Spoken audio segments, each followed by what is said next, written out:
but the name of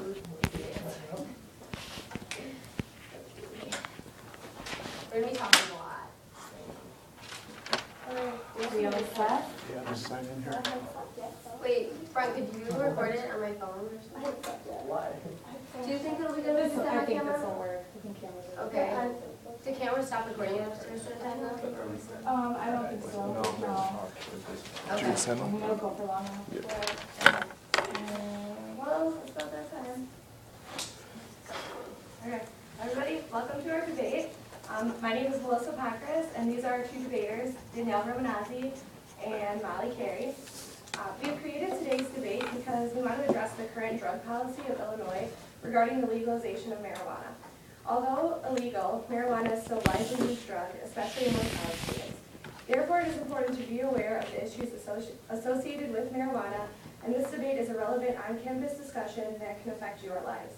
The debate regarding the legalization of marijuana is capable of being characterized as one which pits the concept of freedom of the individual against the concept of a paternalistic state. Therefore, our topic of today's debate is marijuana should be a legal drug in the state of Illinois. Today, Danielle will be holding the affirmative side of the debate. She'll be arguing that marijuana should be legal in Illinois, and we'll be discussing some of the pro-policy issues. Molly will be the negative affirmative, arguing that marijuana should continue to be an illegal drug based on Illinois state policies. Danielle? Marijuana should be legalized in Illinois. I will first address the health risks associated with marijuana use. There is no evidence that marijuana decreases cognitive functions. A 15-year Johns Hopkins University study published in May 1999 found no significant differences in cognitive decline between heavy users, light users, and non-users of cannabis. Marijuana is no more harmful than tobacco and alcohol.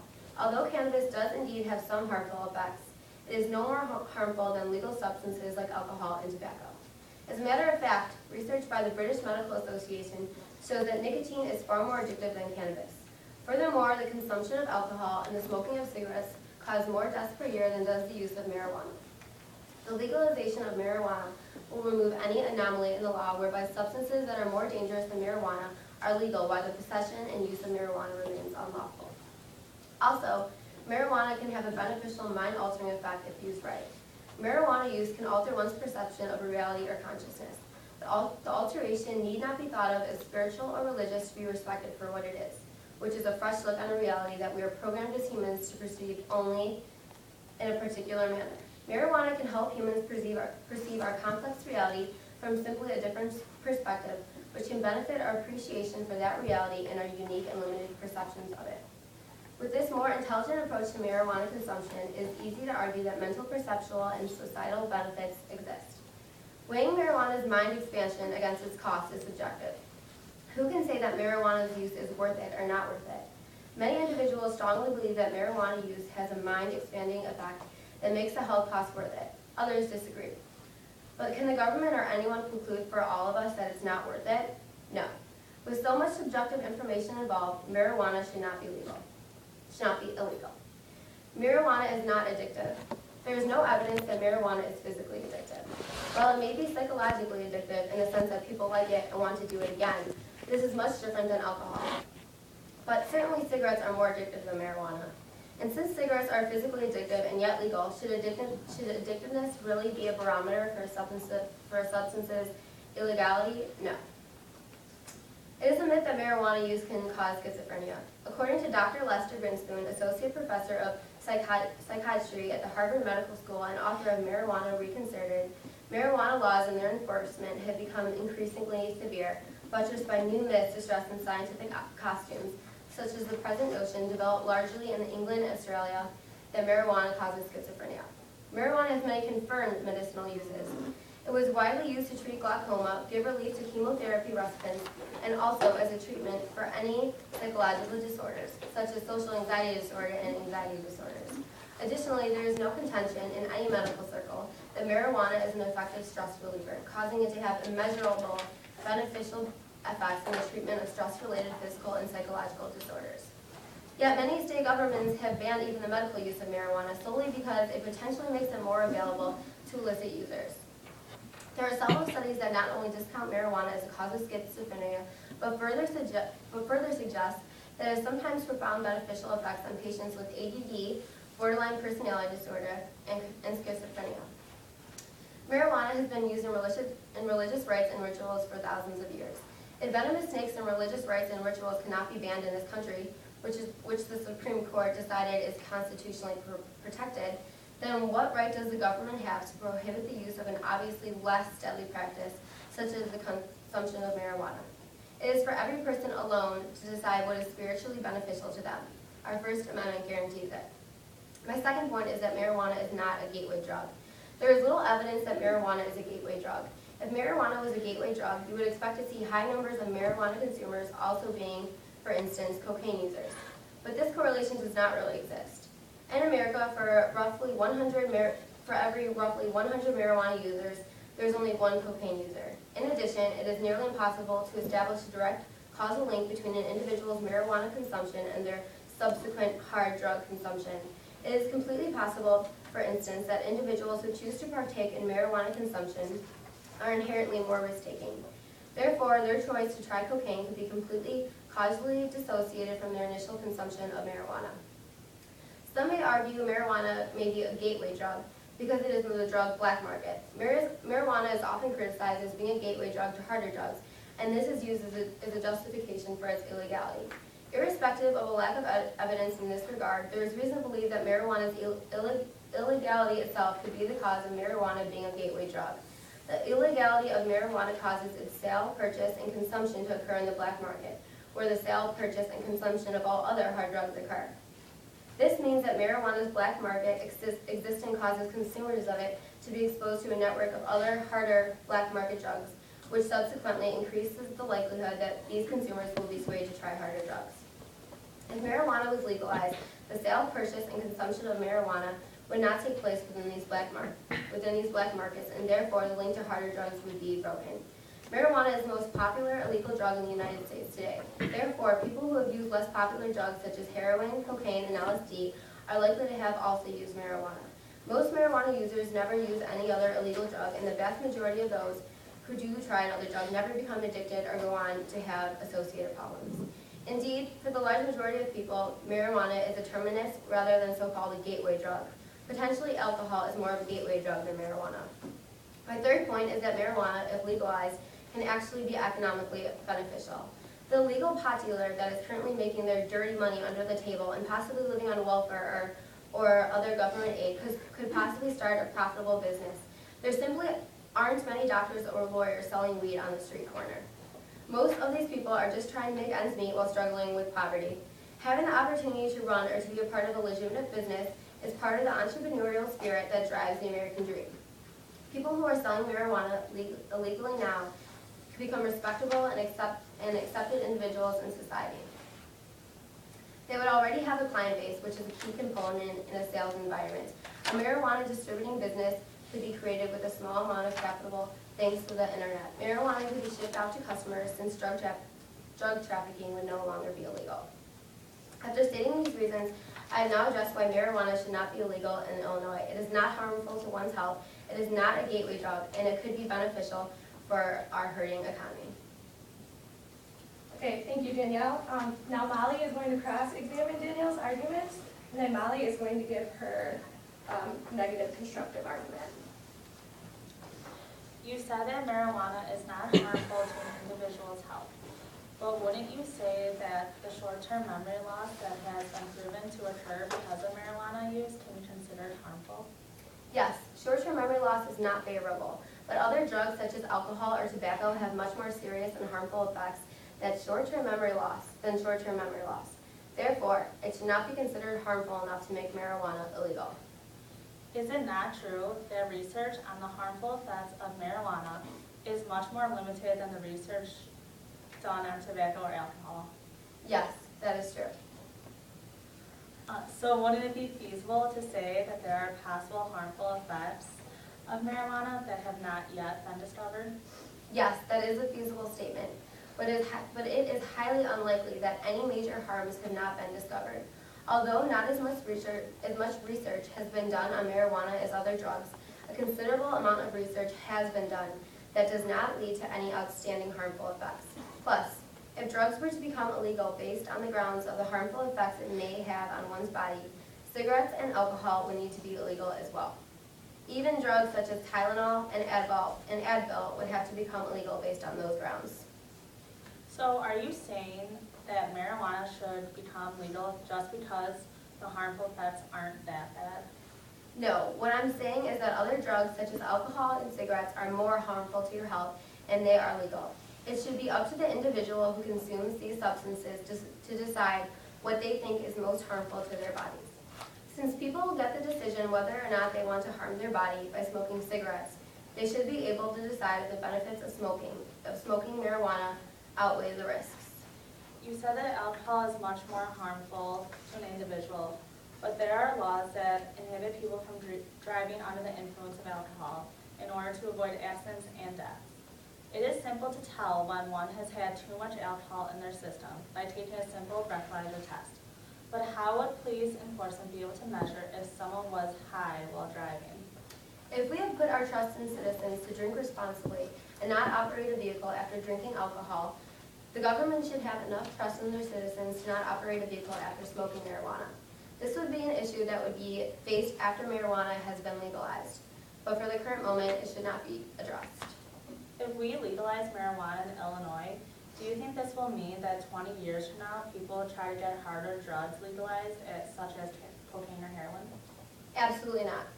Marijuana should not be in the same category such as hard drugs that are positively harmful to people's bodies.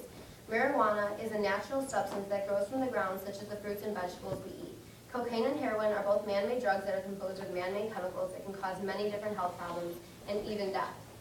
There has not been a single death recorded that was directly linked to the consumption of marijuana. Now Molly will be giving her negative constructive argument for 7 minutes, and then Danielle's going to cross-examine Molly. Marijuana should not become legal in Illinois. Marijuana is a harmful gateway drug that will cause an economic downfall legalized. Health risks. First, I will address the health risks that are associated with marijuana use. The fact that alcohol and tobacco cause harm in society is undeniable, but that does not follow logically that a third addictive psychoactive drug, marijuana, should be legalized. Many of the harms associated with alcohol and tobacco use stem from the widespread acceptability, availability, and use of these substances. Still, other harms result from lax enforcement of current laws regulating their use or sale, especially to underage youth. Rather than legalizing marijuana, an equally compelling approach will be vigorously enforcing current regulations regarding the sale and use of alcohol and tobacco products to minimize health-related problems attributable to their consumption. Also, marijuana is an addictive drug. Marijuana use is currently the leading cause of treatment in need for those abusing or dependent on illegal drugs, which is the second leading reason for drug-induced emergency room episodes and has surpassed alcohol for young people in addictive risk and impact on dependency requiring treatment. According to the 2002 National Survey on Drug Use and Health, 4.3 million Americans were classified as dependents on or abuse of marijuana. That figure represents 1.8% of the total U.S. population and 60.3% of those classified as individuals who abuse or are dependent on illicit drugs. The desire for marijuana exerts a powerful pull on those who use it, and this desire coupled with withdrawal symptoms can make it hard for long-term smokers to stop using the drug. Users trying to quit often report irritability, anxiety, and difficulty sleeping. On psychological tests, they also display increased aggression, which peaks approximately 1 week after they last used the drug. Marijuana can increase the risk of psychosis. Use of cannabis can cause a condition called drug-induced psychosis. This usually passes after a few days. However, if someone has a predisposition to a psychotic illness, such as schizophrenia, these drugs may precipitate the first episode in what may be an ongoing condition. There is increasing evidence that regular cannabis use precedes and causes higher rates of psychotic illness. Cannabis generally makes psychotic symptoms worse and lowers the chances of recovery from a psychotic episode. People with a psychotic illness like schizophrenia who use such drugs experience more hallucinations, delusions, and other symptoms. They have a higher rate of hospitalization for psychosis. Treatment is generally less effective and recovery more difficult. Marijuana smoke is damaging to the lungs. There has been research by the Institute of Medicine, IOM, that call for the medical use of cannabinoids, especially those that can be delivered rapidly in a smoke-free manner. The IOM report noted that marijuana smoke delivers harmful substances as well as tetrahydrocannabinol to the body, and that marijuana plants can be expected to provide a precisely defined drug effect. For these reasons, the IOM report concluded there is very little future in smoked marijuana as a medically approved medication. If there is any future in cannabinoid development, it lies with agents of more certain, not less certain composition. Just because it's herbal doesn't mean it's safe. While doses of marijuana are not fatal, long-term use may trigger secondary problems such as cancer, heart attack, and accidental death. Marijuana is a plant product that contains more than 400 chemical compounds. When exposed to heat, these compounds react, subjecting the smoker to some 2,000 chemicals, including hydrogen, cyanide, ammonia, carbon monoxide, acetaldehyde, acetone, and phenol, as well as carcinogens found in tobacco smoke, such as benzopyrene.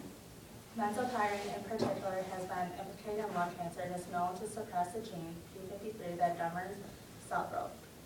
Marijuana's potential effect on adolescents. The legalization of weed would have its greatest impact on teens, just as alcohol and cigarettes. Alcohol illegal for those under 21 and tobacco products illegal for those under 18 are nonetheless the psychoactive substances most widely used by adolescents. During 2003, 47.5% of 12-year-olds reported using alcohol in the past 30 days, and 24.4% reported smoking cigarettes in the past 30 days. Even in states that have allowed the use of medical weed, the availability of weed to minors who don't need it medically grows. The more available the drug is, the higher risk of constant use. If more and more kids are used to smoking at a younger age, the risk of moving on to the next cool thing around would be a drug that isn't easily available. Marijuana is used in treating those who abuse or who are dependent on illegal drugs. This shows that there is some form of correlation between marijuana and other illegal drugs. Smoking at an early age will lead to eventual use of other drugs. A rat study conducted by Yasmin Hurd, professor of psychiatry, pharmacology, and biological chemistry at the Mount Sinai School of Medicine, New York, found early exposure to THC, the psychoactive ingredient in marijuana, led to a greater sensitivity in heroin in adulthood. He said all the studies clearly show the earlier someone starts taking marijuana, the greater their vulnerability to addiction disorders and psychiatric disorders. My last point is that marijuana can hurt our economy. Added health costs from legal marijuana will outweigh new tax revenues. If consumption increases from marijuana use, as most expect, later health costs will rise. This may negate any tax revenue benefits from legalization, and the long-term costs may grow exponentially over time. Legal marijuana social costs will negate new tax revenues. The degradation of family and community relations has major economic costs. These are important support networks. If marijuana disrupts them even marginally, the government becomes obliged to support those whose such social networks and communities have weakened due to marijuana use. After stating these explicit reasons about marijuana, including its health risks, the effects it will have on our younger population, and the outcome because of it, and how it will greatly affect our economy, I repeat that marijuana should not be legalized in Illinois, and it should continue to be an illegal drug within our society and the United States. Thank you, Molly. Now Danielle is going to ask Molly a series of cross-examination questions that will last for about 3 minutes. And then Danielle is going to give her affirmative rebuttal. You state that marijuana is an addictive drug, but wouldn't you say that having alcohol and cigarettes in our economy, especially in how easily accessible and addicting they are, should be a much more serious issue over enforcing marijuana to be legal? Marijuana is a highly addictive drug, and in some circumstances, it may appear that marijuana is a less serious health factor when compared to alcohol and cigarettes. But this doesn't mean we should legalize this drug. Allowing another drug acceptable to our society would continue to cause problems just as much as alcohol and cigarettes have. Instead of legalizing marijuana, other moves can be made by limiting the legal limit of 0.08 to a possible 0.02, or limiting the access of smoking in public areas and banning the advertising to a younger crowd. Wouldn't you agree that if medicinal marijuana were legal in more states within the U.S., the intensity of purchasing and the use of marijuana would ease itself into our economy? and eventually become a more easily attainable substance like other legal drugs, such as alcohol or cigarettes? I can see this being a possibility in the near future, but this doesn't mean that it is a good thing. Having marijuana more easily attainable means that it will find its way into the hands of adolescents more easily. This is a problem within itself because once more and more young people are used to smoking marijuana on a regular basis, chances are that later on in life, it will gradually evolve into harder drugs. If you want to legalize marijuana right now, the same effort to legalize other, more intense drugs will eventually be the topic of debate in the near future. Many things that affect your body are legal because an American principle is liberty, which allows us to do our bodies as we see fit. Obesity is an epidemic, but it would be an outrageous act for the government to enforce how much you can eat based on this. Shouldn't we allow people liberty in the pursuit of happiness, despite how their own actions affect them? Yes, if the government controlled how much we eat as individuals, this would be unconstitutional in my eyes. But there are organizations and movements out there that fight problems such as childhood obesity, alcoholism, and help people quit smoking. Why would Illinois legalize marijuana and cause more unnecessary problems? It is illegal now, so keeping it illegal is most beneficial to our citizens. Many people overdose and die on drugs such as heroin, crack, cocaine, and methamphetamine. Can you name an instance where someone has lost their life directly from the drug marijuana? No, I'm afraid that I cannot name a particular instance where someone has lost their life specifically for overdosing on marijuana. But there are instances where someone has lost a life where marijuana was involved, or smoking marijuana had influenced them to do something that they would regret. Just as there has been many deaths due to driving under the influence of alcohol, there will be many deaths or accidents due to driving while under the influence of marijuana. So, though there may be no reported deaths directly due to the consumption of marijuana, there have been many instances where marijuana has been involved and accidents have occurred or deaths have even happened. Okay, now Danielle will give her first affirmative rebuttal for 4 minutes, and then Molly's going to give her rebuttal for about 8 minutes. I have already addressed 3 main reasons as to why marijuana should be legalized in Illinois. Marijuana is not harmful to one's health. It is not a gateway drug, and it would eventually actually help our economy if we were able to tax it. There are still many more reasons why marijuana should be legalized. I will now begin my affirmative rebuttal by discussing how social ramifications will occur if marijuana is not legalized. First, illegal marijuana directly produces socially deviant behavior. With marijuana being illegal, those who participate in its use are automatically engaging in socially deviant behavior. This label of socially deviant behavior because of marijuana use does not, however, deter the use of marijuana.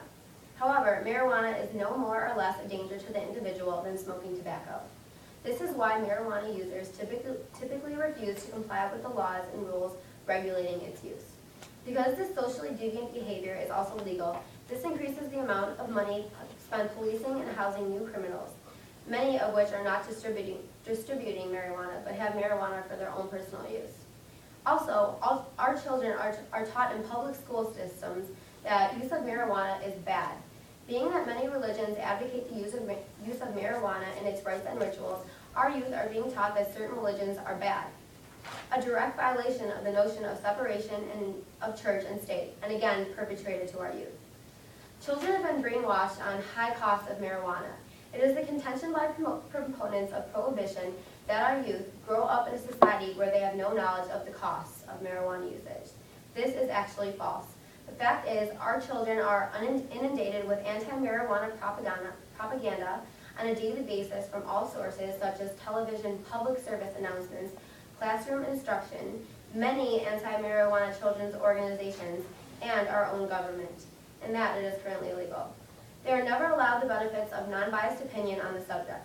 They are subjected to guest speakers in schools who have had very bad experiences from drugs, shown the possible worst-case consequences from television show themes, but never given access to the opinions of those who have good experiences, such as certain tribes, chemotherapy recipients, or glaucoma treaties. We even make it illegal to allow them to see another side by adding drug use as a criteria by which to disallow movie entry to any below a certain age. It is easy to brainwash a generation into believing that something is wrong if you would legalize it and render it socially unacceptable. That is loss of liberty, that is government control of freedom of choice, and that is social ramification. Legalization of marijuana would make it easy for scientific studies to place, thereby increasing the public knowledge base and providing a more accurate picture of the physical, psychological, spiritual, and sociological effects of the drug. Just as the lift of taboo on discussions of a sexual nature in public schools has resulted in a more informed youth as to dangers of unprotected sex and the effort to reduce STDs and teen pregnancies, so would the increased availability and accuracy of scientific data on marijuana and health and sociological concerns serve to curb the effectiveness of peer pressure tactics and to reduce the ratio of abuse to responsible use. The legalization of marijuana will remove the rebellious glamour of it. Many psychological studies indicate that the attractiveness of a thing is often increased when it is scarce or when it is forbidden. This may have to do with a desire to be unique or to stand out. Some associate it with a frequently youthful desire to be rebellious. Whatever the cause, there is substantial reason to believe that the illegality of marijuana actually increases the appeal of it, subsequently increasing the consumption. The Netherlands has lower marijuana consumption rates than the United States. The Netherlands, which has permitted the possession and retail sale of marijuana, actually ranks lower than the United States in the percentage of people who have ever used marijuana in every age category. For these reasons, it should be legalized here as well. Thank you, Danielle. Now Molly is going to give her negative rebuttal, and then Danielle's going to finish up the debate with her last part of the rebuttal. Individual liberty. Allowing the legalization of marijuana would be a major problem within our society strictly because the policies or the police are unable to detect marijuana highs in a public setting. We can see this showing an issue in Canada. Canada's largest police associations opposed a Senate recommendation that the sale and use of marijuana be made legal. The 24,000-member National Association of Professional Police, NAPP, has asked Federal Health Minister Anne McLean to take the lead in Cabinet and view the possible legalization of pot as a serious health and social issue. NAPP President Brian Atkins says the greatest concern Canada's police have is the potential cost in human lives of marijuana legalization, a substance known to cause cognitive impairment. There are currently no widely accepted and easily administered tests available to detect whether someone's judgment or ability to function has been compromised by marijuana use. For those who drink and drive, we have the breathalyzer, but there is no way for us to know whether the driver next to you on the road or the pilot flying a plane or someone operating heavy machinery is under the influence of marijuana. There is no way for us to know whether they pose a danger to the lives of others, he adds. The use of marijuana simply threatens others' liberties. Various risks to other citizens are greatly enhanced by marijuana use. Because marijuana impairs judgment and motor skills in various ways, people on a high who attempt to drive or operate heavy machinery risk other people's lives and or health. Impaired judgment from marijuana use also has the potential to lead to violent encounters. Marijuana's harm will eventually spill onto communities and society. To argue that individual consumption of marijuana entails only individual consequences is to argue that individuals exist in something of a vacuum. The reality is that citizens within society are highly interconnected and interdependent. If marijuana use leads to the degradation of an individual in various ways, this creates stresses on other individuals who depend on that individual. For example, an individual may be unable to function properly in their job due to marijuana use, and this may damage the business they are involved in. This damage in extreme circumstances could lead to layoffs of other workers or possibly even the disintegration of a business. Another frequent example is the degradation of a family due to marijuana use and the subsequent degradation of a church and community. To significant degrees, these social damages can be seen as violations of the liberties of other individuals to the extent that the liberties can be defined as the opportunity for individuals to seek fulfillment and happiness. Some are pressured into using marijuana without a choice. The notion that individuals should be free to make the choice to consume marijuana is predicated on the notion that they are fully informed of the costs and are in a position of detached judgment. The problem with this assumption is that many individuals grow up in, for instance, ghettos where marijuana is widespread. Social pressure to consume is high, and few information is available regarding the cost. In addition, an individual may be illiterate or lack sufficient recourse to uncovering the cost. Is it fair to that individual to expect that they can make a sound judgment? No. The guidance of marijuana's illegal status is an important barrier and red flag to such individuals. Legalizing marijuana is tantamount to legalizing speeding on roads and highways. Legalization of marijuana would solve the marijuana problem the way legalizing speeding would solve the speeding problem. It would remove the legal inhibition of a dangerous behavior and thereby encourage the behavior. Criticism of current marijuana policy typically starts by limiting the calculation of marijuana's societal cost to the cost of arresting and imprisoning marijuana users. This way of calculating the cost minimizes those produced by the use of the drug itself, i.e. the cost of treatment, drug driving crashes, and lost productivity.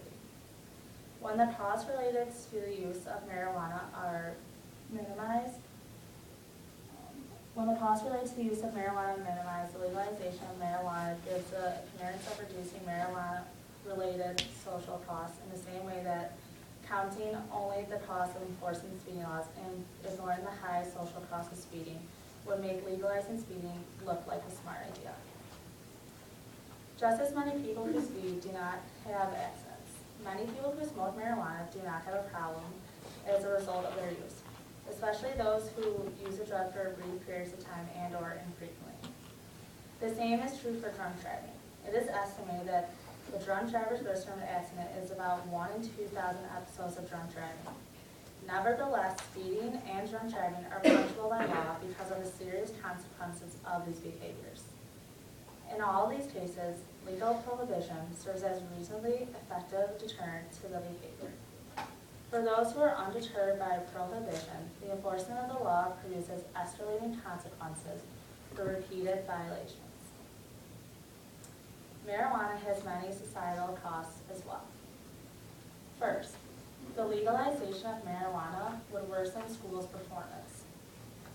Assuming that legalization would lead to increased accessibility and consumption, and that marijuana impairs cognition and learning, it is fair to say that legalization will likely damage students' performances in schools.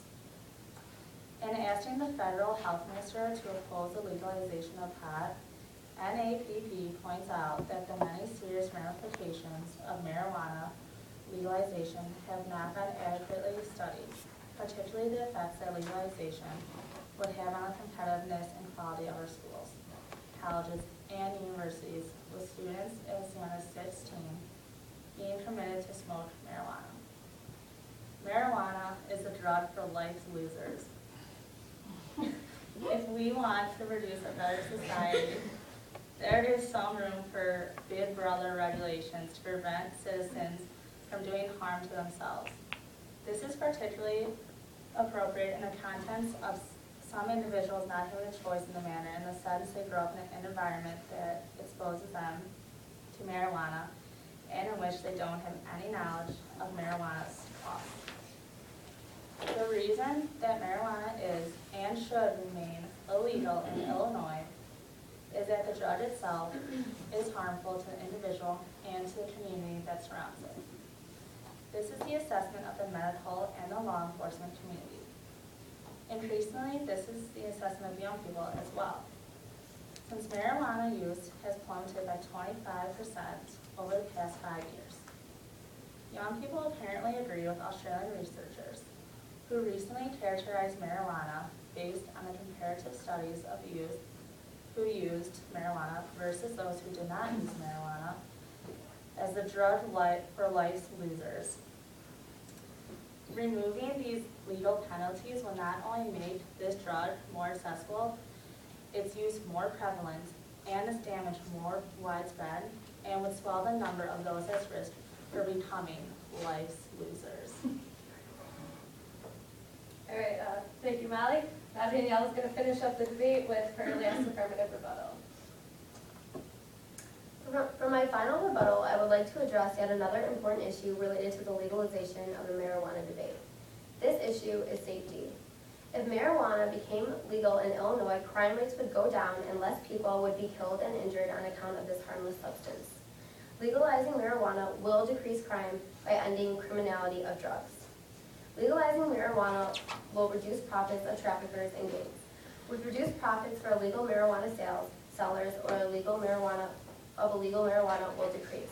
This is because there will be no need for consumers to purchase marijuana from an illegal dealer when it can be legally purchased. Although marijuana is not a gateway drug, people who start off as marijuana dealers may eventually start selling hard drugs if they start to make a profit. This would decrease the overall selling and underground distribution of illegal drugs.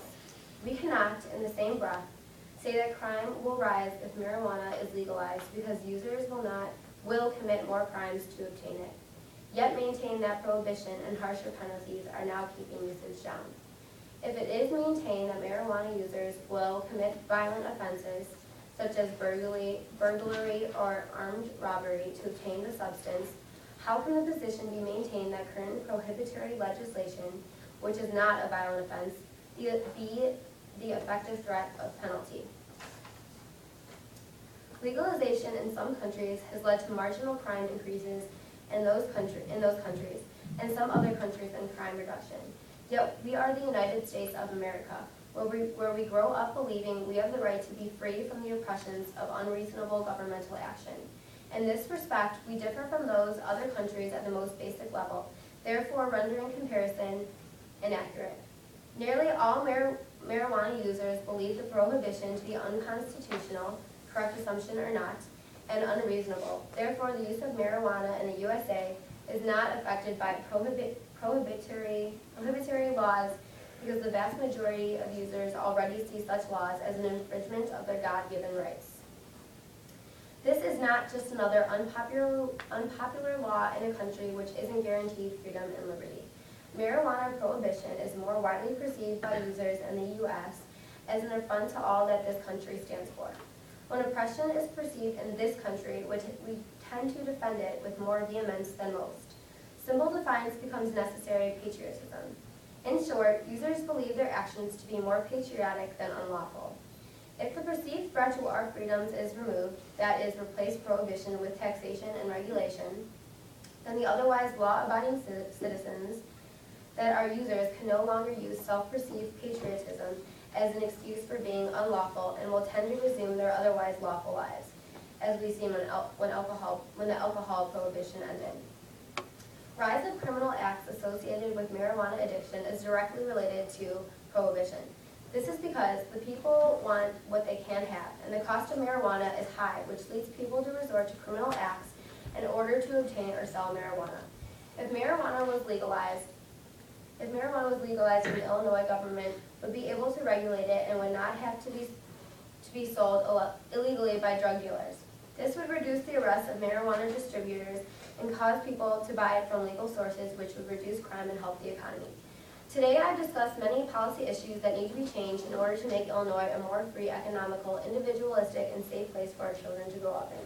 The legalization of marijuana can actually have beneficial health effects such as easing the pain that chemotherapy causes cancer patients. It can be placed in the same category as other legal drugs such as alcohol and cigarettes with even less harmful effects. Marijuana should be deemed a recreational drug that is left to individual preference whether to use or not. People should not be judged or criminalized for their beliefs. This is what is supposed to be so great about America. The right that is taken away from the people of Illinois to decide to use marijuana is contradicting to everything our country stands for. Therefore, marijuana should be legalized in Illinois. Okay, so today our debaters have discussed both why Illinois should or should not legalize marijuana. They both fully backed up their points, and hopefully this helped you to develop some kind of opinion or become more aware of the issue altogether. And I just wanted to thank you guys so much for coming out and watching our debate. Does anyone have any questions or comments? Yes. You take questions? Yeah, of course. Okay. First of all, nice job by both of you, and I realized that you had a tough one over there to work with.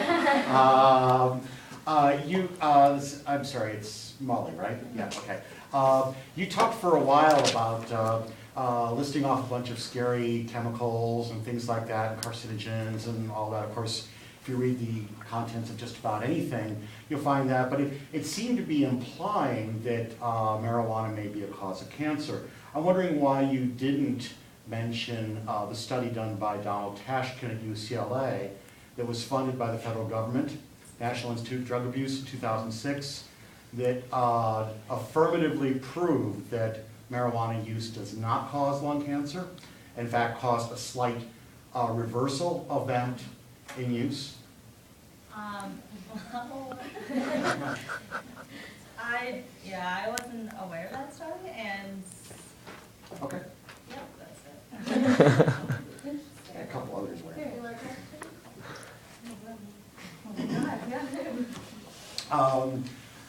Sorry, I just enjoyed this. You talked a lot about the driving issue, which of course is a tricky one in terms of how to figure out how to do that. I had a couple of questions about that. One had to do with, we know, for example, that things like texting and so forth while driving is a dangerous activity. It's also something that's almost impossible for the police to detect, because you could pull it down in your lap, off to your side, and they've tried to pass laws against it. Would you advocate passing laws against the possession, sale, or ownership or use of cell phones? No, I mean, I'm not condoning texting and driving. I know it's also Right, but so you're saying you should just go after the actual action itself rather than making it blanketly illegal to possess or use cell phones. yeah. So if a copper see you texting, you go after that. So then Those are maybe then crimes. just making it illegal to drive while stoned rather than making it blanketly illegal to smoke at any other instance. Yes, but it's also difficult to detect if someone is high or driving. Or texting. Yeah. So that's why that's not good either.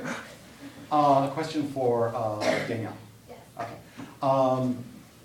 I was curious why in your debate you didn't discuss the fact that the one successful campaign that we've had in reducing drug harms has been with a legal drug, which was tobacco, which were through education rather than through criminalization, we were able to reduce the harms of that. And also why you didn't include the fact that the possible legalization of marijuana might end up with some substitution with alcohol, which would actually reduce harms overall, because less people drinking alcohol, which is a much more harmful drug, would, because they were smoking pot, would do an overall reduction. I was just curious as to... I try to include a lot about the harms of alcohol and cigarettes in the debate, trying to make marijuana seem less harmful to one's health. Unfortunately, we have like 7 minutes to discuss this, so that was an issue trying to get it all fit in. I thought the issues I did bring up would persuade my audience rather than talking about other drugs that are to be debated.